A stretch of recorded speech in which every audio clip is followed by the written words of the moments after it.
Gusto mo ba na siya ay mababalisa at hindi mapapakali sa kakaisip sa iyo gamit lamang ang laway mo?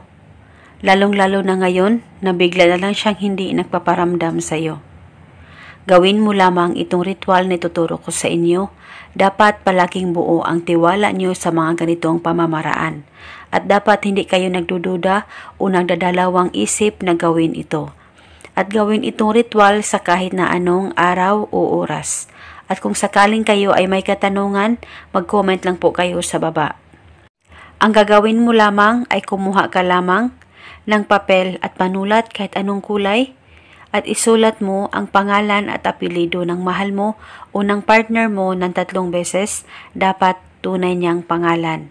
At pagkatapos ay lagyan mo lamang ito ng kaunting laway mo, ang papel na sinulatan mo, at pagkatapos ay tupiin mo ang papel at kahit ilang tupi ay pwede po.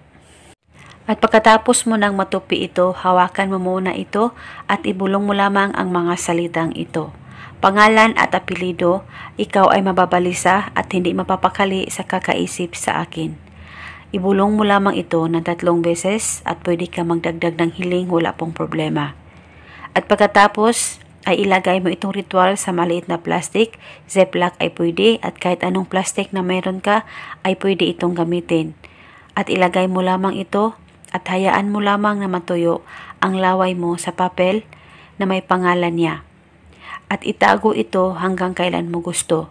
At itago ito sa damitan mo o di kaya sa bag mo.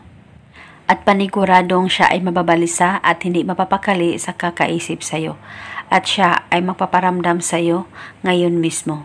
Basta tiwala lang palagi sa mga ritual na iyong gagawin. At eto muna sa ngayon, maraming salamat po sa panonood. May God bless.